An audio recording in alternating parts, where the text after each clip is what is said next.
Kasih karunia dan damai sejahtera bagimu dari Allah Bapa kita dan Kristus Yesus menyertai kamu. Amin. Bapak, Ibu, dan saudara-saudari yang dikasihi oleh Tuhan kita Yesus Kristus, firman Tuhan bagi kita dalam ibadah pertangyangan, tertulis dalam kitab Injil menurut Matius, pasal 11, ayat 25 sampai ayat 27. Demikian. Pada waktu itu berkatalah Yesus, "Aku bersyukur kepadamu, Bapa, Tuhan langit dan bumi, karena semuanya itu engkau sembunyikan bagi orang bijak dan orang pandai, tetapi engkau nyatakan kepada orang kecil. Ya Bapa, itulah yang berkenan kepadamu. Semua telah diserahkan kepadaku oleh Bapakku, dan tidak seorang pun mengenal anak selain Bapa. Dan tidak seorang pun mengenal Bapa selain anak, dan orang yang kepadanya anak itu berkenan menyatakannya." Demikian firman Tuhan. Bapak, Ibu, dan saudara-saudari yang terkasih dalam Kristus Yesus, mencari dan menemukan Allah menjadi usaha yang terus-menerus dilakukan oleh manusia. Namun, tidak jarang hanya mengandalkan kemampuan, mengandalkan pikiran, dan merasa dapat menemukan Allah dengan pikiran, nalar, dan logikanya sendiri. Namun demikian, tentu tidak cukuplah akal manusia disatukan untuk mengerti sepenuhnya tentang Allah. Sampai kapanpun kalau akal dan pikiran manusia yang dipakai untuk memahami dan mengerti tentang Allah itu, tentu tidak akan ketemu. Ia adalah Allah yang maha dahsyat, yang terlalu tinggi untuk didaki, yang terlalu dalam untuk diselami, yang terlalu luas untuk ditelusuri. Tetapi meski demikian, Allah yang maha kuasa itu membiarkan diri dikenal oleh manusia. Ia mampu menjumpai manusia, tetapi manusia sudah pastilah tidak sanggup berhadapan dengannya. Maka ia mengutus putranya, Yesus Kristus, untuk menyapa dan menjumpai manusia. Menjumpai kita orang-orang yang berdosa ini. Maka Bapak Ibu, lewat putranya itu, lewat Yesus Kristus, manusia mampu mengerti, berkomunikasi, dan mengimani Allah yang hadir dalam sejarah kehidupan. Ia sungguh nyata ada, dan keberadaannya melampaui segala sesuatu. Maka iman kepada Kristus menjadi tanda nyata iman kepada Allah. Kalau kasih kita kepada Kristus menunjukkan kasih kita kepada Allah Bapa. Setia kita kepada Kristus menunjukkan setia kita kepada Allah Bapa. Jika kita memiliki kecerdasan, maka kecerdasan itu digunakan secara dalam mengenal Allah melalui Yesus Kristus. Tetapi tidak selalu kecerdasan itu nanti mampu menjawab semua apa yang kita pahami, yang kita mengerti tentang Kristus itu. Itu sebabnya kita harus melihat dan memahami dengan mata iman percaya kita. Sebab kecerdasan, logika, pengetahuan, kognitif tidak akan mampu untuk memahami Yesus Kristus yang kita percaya itu. Maka kita memakai iman percaya kita untuk mengenal dan mengetahui keberadaan Yesus Kristus dalam kehidupan kita. Mengenal Allah melalui Yesus Kristus. Namun kecerdasan itu perlu dibarengi dengan sikap kerendahan hati.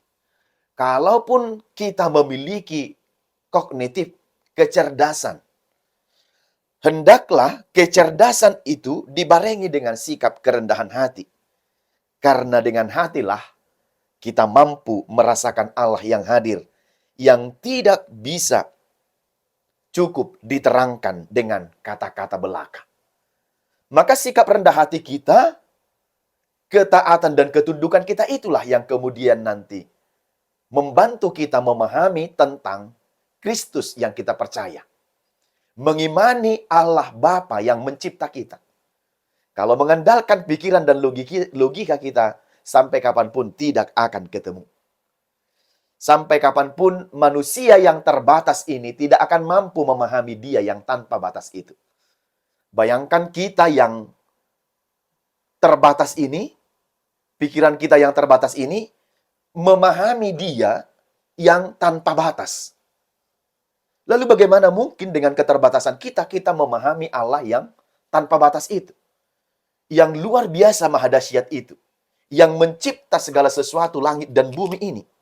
Nah, demikian dalam firman ini dijelaskan tentang bagaimana Injil Matius menjelaskan bahwa Kristus, yaitu yang dijanjikan oleh para nabi yang terdahulu, dia adalah Yesus, anak manusia, menunjukkan ketaatannya sebagai manusia, dan bersedia dalam penderitaan, yaitu Mesias yang ditunjukkan oleh Matius dalam firman itu, dia bersedia menderita dan mati demi manusia. Secara logika dan pikiran, ini tidak akan pernah bisa kita terima. Kalau mengandalkan pikiran kita, bagaimana mungkin ya? Ada seorang bernama Yesus, tapi dia rela mati berkorban tanpa dia yang melakukan kesalahan. Kalau logika kita pakai, tidak akan ketemu. Kalau nalar dan pikiran manusia dipakai untuk memahami tentang Allah yang Maha Kasih itu, yang menjelma sebagai manusia untuk menebus orang-orang berdosa, maka tidak akan ketemu. Sebab kita berpikir, mana ada kemudian orang yang mau berkorban demi kawannya sampai mengorbankan nyawa. Jadi sekali lagi, kalau logika yang dipakai oleh manusia untuk memahami tentang Yesus Kristus yang menjelma menjadi manusia, yang diutus oleh Bapa untuk menebus dan menyelamatkan kita, sampai kapanpun tidak akan ketemu. Itu sebabnya ketaatan dan kerendahan hati kita lah, serta iman percaya kita lah yang kita pergunakan untuk memahami, mengerti tentang Allah yang penuh dengan belas kasihan itu. Jadi Yesus dalam pengajarannya, dalam firman ini, semakin banyak dia dikenal oleh orang, maka tentang nasihat, pengajaran, khotbah-khotbahnya, ucapan-ucapan dan penuh kuasa, sehingga makin banyak tidak terbendung orang-orang yang mengikut dia. Banyak yang suka dengan pengajarannya, sehingga tua-tua orang Yahudi sangat membenci dia. Berkali-kali mereka mencobai Yesus. Orang-orang Yahudi, yaitu tua-tua orang Yahudi, dan begitu juga orang Farisi, berkali-kali mencobai Yesus itu dengan pertanyaan-pertanyaan yang menjebak, namun tidak akan pernah bisa menjebak Yesus itu sendiri dengan pertanyaan mereka. Karena kalau logika dipakai oleh orang Yahudi, tua-tua, dan begitu juga dengan orang Farisi itu, mereka tidak akan menemukan seperti yang mereka harapkan, kesalahan, pelanggaran, dan apapun yang dilakukan oleh Yesus. Anggapan mereka kalau Tuhan itu kan punya kelemahan. Jadi ketika mereka tanya, barangkali nanti Yesus itu akan mengatakan sesuatu yang salah. Lalu ketika dia berbicara salah, disitulah kita menghukum dia dengan ketentuan-ketentuan yang berlaku di tengah keyahudian mereka. Mereka menggunakan logika untuk memahami Yesus. Mereka menggunakan otak dan pikiran mereka sendiri. Tetapi semakin banyak orang yang mengikut dia, tidak dapat lagi dihempang. Berkali-kali dilakukan mencobai Yesus itu, melakukan pertanyaan-pertanyaan menjebak, namun tidak pernah bisa. Yahudi dan Farisi itu benci kepada Yesus karena pengikutnya semakin banyak. Mereka mau, orang Yahudi itu, ahli Taurat, dan orang-orang Farisi itu, supaya Yesus dibenci oleh orang banyak. Nah ini dia. Jadi mereka mengandalkan pikirannya. Bagaimana kalau aku membenci ini, orang lain juga turut membenci Yesus? Itu kan mengandalkan pikiran. Bagaimana mungkin kita memaksakan orang lain untuk membenci orang yang serupa yang kita benci? Ya janganlah sampai begitu. Ya kalau saudara sedang bermasalah dengan orang itu, jangan mengajak-ajak kawan saudara untuk membenci orang yang Anda benci. Itu namanya kejahatan yang berlipat ganda. Oleh karena itu, karena semakin banyak mereka semakin membenci Yesus itu. Mereka tidak mempercayai Yesus itu sebagai anak Allah yang diutus ke dunia ini untuk melepaskan manusia dari dosa. Mereka tidak paham dengan karena begitu besar kasih Allah akan dunia ini sehingga ia mengaruniakan anaknya yang tunggal. Supaya setiap orang yang percaya kepadanya tidak binasa, melainkan beroleh hidup yang kekal. Mereka tidak tahu itu. Namun mereka menolak pengajaran dan menolak Yesus itu sendiri karena mereka hanya mengandalkan otak dan pikiran saja untuk memahami eksistensi atau keberadaan Allah itu dalam diri Yesus Kristus. Itu sebabnya dalam ayat 25 dikatakan, Yesus berkata, "Berkatalah Yesus, aku bersyukur kepadamu Bapa, Tuhan langit dan bumi, karena semuanya itu engkau sembunyikan bagi orang bijak dan orang pandai, tetapi engkau nyatakan kepada orang kecil. Maksudnya adalah apa yang seolah-olah kalau kita hanya melihat tanpa mendalam, Yesus ini sebenarnya berbicara kepada siapa? Dalam hubungan Trinitas, dia berbicara, berterima kasih kepada Bapa di dalam roh, karena aku bersyukur kepadamu, Tuhan langit dan bumi, karena engkau sembunyikan bagi orang bijak dan orang pandai. Di sini harus kita pahami Allah Trinitas. Jika Yesus bilang, aku bersyukur kepadamu Bapa, dia berbicara kepada Allah dalam roh. Bapa pencipta langit dan bumi itu. Itu sebabnya dipakai kalimat Tuhan, langit, dan bumi. Karena dia pencipta langit dan bumi ini, Tuhan Allah sebagai pencipta, maka dia bersyukur. Ya, bersyukurnya apa? Karena semuanya itu engkau sembunyikan bagi orang bijak dan orang pandai, tetapi engkau nyatakan kepada orang kecil. Untuk memahami tentang keberadaan Allah itu, memahami Allah itu tidak bisa kepintaran, kebijakan manusia untuk memahami itu. Sehingga tidak akan pernah ketemu kapanpun berbicara tentang Allah Tritunggal itu untuk dipahami sepenuhnya kalau mengandalkan otak dan pikiran serta logika manusia. Maka itu disembunyikan dari orang-orang pintar yang merasa pintar, merasa jago, merasa pandai, tidak perlu lagi pencerahan dari Roh Kudus untuk memahami tentang keberadaan Allah dan eksistensi Allah itu dalam diri Yesus Kristus. Engkau sembunyikan itu bagi orang bijak. Jadi bijak pun dia secara dunia ini tidak akan bisa memahami tentang Allah Tritunggal itu secara detail seperti itu. Sebab Allah itu kan melampaui akal dan pikiran manusia. Kalau seorang ahli, seorang pakar teologi misalnya, atau yang berpendidikan akademis di tingkat yang sudah tinggi, bisa memahami Allah dalam pikiran dan idenya, berarti Allah itu hanya sebatas konsep. Berarti Allah itu bisa dipahami oleh pikiran manusia. Ternyata dalam hal ini bukan seperti itu. Dia bukan konsep. Allah itu nyata dan dia bekerja melampaui akal dan pikiran manusia. Dan itu tidak akan dijelaskan dan tidak dapat diterangkan kalau mengandalkan kepandaian, kepintaran menurut ukuran dunia ini. Jadi bagaimana memahami dengan otak yang terbatas ini, memahami Allah yang tidak terbatas itu? Apa bisa? Tentu tidak bisa. Sehebat apapun gelar akademis dan pendidikan seseorang, tetapi engkau menyatakan pada orang kecil, maksudnya adalah menyatakan tentang keberadaan Allah itu yang kepada orang yang mau menerima, kepada orang yang rendah hati, seperti penerimaan seorang anak kecil. Bagaimana seorang anak kecil menerima tanpa banyak komplain dan protes? Harusnya terlebih dahulu kita untuk mengimani dan mempercayai Yesus Kristus itu harus demikian. Bukan mengandalkan otak. Lalu bagaimana? Kenapa kemudian Allah itu, Yesus itu mati di salib? Apakah dia tidak bisa melompat dari salib itu lalu turun dan menyelamatkan manusia? Bukan begitu konsepnya. Maka kalau akal dan ukuran-ukuran hitung-hitungan manusia untuk memahami Allah itu, memahami Yesus Kristus, tidak akan pernah ketemu. Tetapi diberitahukan kepada orang yang menerima, yang hatinya terbuka, yang taat menerima firman itu, yang taat menerima tentang keberadaan Allah itu, tanpa banyak komplain, tetapi percaya dulu. Baru kemudian nanti dia akan memahami, mengerti tentang Allah Tritunggal itu.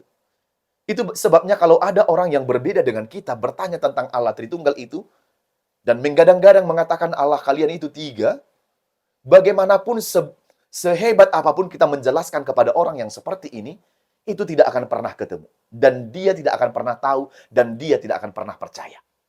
Kenapa? Jelas. Karena kalau mau orang percaya, kalau mau dia mengerti dulu, dia harus masuk dulu dalam persekutuan itu. Ketika dia masuk dalam persekutuan, baru kemudian dia bisa diberikan pengertian, pemahaman tentang Allah Tritunggal itu. Itu sebabnya kalau dia tidak masuk dalam persekutuan itu, sampai kapanpun tidak akan masuk akal dan masuk logikanya. Masa Tuhannya mati disalibkan begitu kan? Masa Yesusnya begini dan begitu? Itu kalau konsep dalam logika dan pikiran manusia. Untuk memahami tentang Allah itu tidak seperti itu. Jangan andalkan pikiran, otak, dan logika memahami Tuhan. Tetapi dalam iman dan kerendahan hatilah kita memahaminya. Sampai kapanpun kita tidak bisa memahami Dia yang tidak terbatas itu dengan pikiran yang terbatas ini. Ya, kalau ternyata kita bisa memikirkan Allah itu dengan logika dan pikiran kita katakan itu bukan Allah lagi. Tapi konsep pikiran manusia. Jadi berbicara tentang Trinitas, kalau berbicara kita terlebih dahulu mengimani, mempercayainya, lalu perlahan-lahan kita akan bisa dimengerti dengan Allah yang Trinitas itu, yang Esa, yang tunggal, tapi dalam 3 rupa. Dalam 3 wujud, dalam rupa Bapa, Anak, dan Roh Kudus. Nah, oleh karena itu Bapak, Ibu, dan Saudara, sesuai dengan pengakuan iman rasuli dalam bait 2 pun, masuk dulu sekali lagi dalam persekutuan itu. Lalu orang itu akan dapat percaya. Dilanjutkan dengan ayat 26, ya Bapa itulah yang berkenan kepadamu. Memang itu yang berkenan kepada Bapa. Untuk memahami Allah Tritunggal itu tidak dapat dipahami dengan nalar, logika, dan pikiran manusia. Tetapi dengan ketaatan, ketundukan hati kita untuk menerima dan meyakini Kristus sebagai Tuhan dan Juru Selamat kita. Lalu lanjut 27, semua telah diserahkan kepadaku oleh Bapakku, dan tidak seorang pun mengenal anak selain Bapa, dan tidak seorang pun mengenal Bapa selain anak, dan orang yang kepadanya anak itu berkenan mengatakannya. Dalam hal ini kita lihatlah, sekali lagi, semua telah diserahkan kepadaku oleh Bapakku. Bapa sudah menyerahkan itu kepada anak, dan tidak seorang pun yang dapat mengenal anak selain Bapa. Karena yang tahu dan lebih mengenal anak itu adalah Bapa. Dan tidak seorang pun yang mengenal Bapa selain dari anak. Jadi Bapa yang mengenal anak, anak yang mengenal Bapa. Jadi kita yang mengenal Dia, kita kenal dalam iman percaya kita. Kalau kita kenal dalam logika dan nalar manusia, sekali lagi sampai kapanpun saudara tidak akan pernah beriman dan teguh percaya kepada Dia. Maka terimalah dulu Dia dalam hatimu, yakini, percayai Dia kuat, maha kuasa, menolong, membantumu, dan melakukan segala apa yang terbaik padamu. Dia yang memberkatimu karena Dia Allah Tritunggal yang mencipta langit dan bumi ini, maka segala sesuatu tentang dirimu diketahui jelas oleh Dia. Tidak ada sesuatu pun dalam hidupmu yang tidak diketahui oleh Tuhan, walaupun engkau kerjakan dalam tempat yang tersembunyi, karena semua itu jelas dan nyata di hadapan Tuhan. Apa yang mau disampaikan firman ini? Yang pertama, percaya dan yakin kepada Allah Tritunggal. Allah Tritunggal dalam 3 rupa menyertai orang yang percaya kepadanya. Siapa yang mengenal anak, dia mengenal Bapa dan mengenal Roh Kudus. Jika kita mengenal Allah dengan benar, maka kita meyakini Dia dengan iman yang benar. Kita yakin Dia memelihara, menyertai, menolong kita dalam setiap perjalanan kehidupan kita ini. Dan kita tidak akan pernah ragu, karena Allah Tritunggal itu menyertai kita. Yang kedua, pengenalan akan Tuhan membuat kita semakin taat dan rendah hati. Kalau kita semakin mengenal, taat, semakin mengenal Dia, harusnya membuat kita rendah hati kepada Dia. Bukan menjadikan orang semakin sombong. Orang-orang yang memiliki pengetahuan tanpa didasari dengan firman, biasanya jatuh dalam kesombongan. Maka supaya kita mengenal Dia, semakin taat kepada Dia, maka terimalah Dia dalam kerendahan hati. Sebab kita harus mengenal Dia, bisa kita pahami dengan kerendahan hati dan iman percaya kita. Meyakini Dia yang tiada batas itu. Yang ketiga dan terakhir, percaya pada Tuhan, jangan andalkan pikiran, logika. Jangan andalkan otak manusia. Jangan andalkan sesuatu yang ada padamu untuk memahami Dia. Tetapi kalau kita mengandalkan itu bisa menjadi tersembunyi dari mata kita. Kita tidak akan bisa memahami tentang Kristus itu, tentang Allah Tritunggal itu. Seperti orang Yahudi itu, Farisi dan ahli Taurat. Mereka melihat tapi buta. Mereka punya telinga tapi tidak mendengar. Tapi kita hendaknya yang menerima Dia sebagai Tuhan dan Juru Selamat kita, bukalah hatimu untuk memahami dan mengenal Dia dalam iman dan percayamu. Sekali lagi, jangan andalkan logika dan pikiranmu untuk memahami Tuhan yang tanpa batas itu. Amin, kita berdoa. Bapa di sorga, kami bersyukur dan berterima kasih menerima firman-Mu. Engkau adalah Allah Tritunggal yang mencipta langit dan bumi ini. Kami berserah kepada Tuhan dalam setiap perjalanan kehidupan kami, karena kami tahu Engkau mengenal kami. Bapa di surga, biarlah firman-Mu yang sudah kami dengarkan pada ibadah pertangyangan ini, dapat kami imani dan terus kami lakukan dalam perjalanan kehidupan kami. Engkau adalah Allah. Memahami Engkau yang adalah Tuhan yang Maha Kuasa itu, kami tidak akan mengandalkan logika, pikiran manusia, tetapi dalam ketaatan serta iman percaya, sehingga kami dapat meyakini, mempercayai Engkau sebagai Tuhan dan Juru Selamat kami. Biarlah kami dapat memahami Engkau dengan iman percaya kami bukan dengan pikiran yang terbatas ini untuk memahami Engkau yang tanpa batas itu. Berkati firman ini agar terus berbuah dan bekerja dalam hidup kami sehari-hari. Terpujilah namamu, terima doa kami dalam Yesus kami berdoa dan bersyukur. Amin.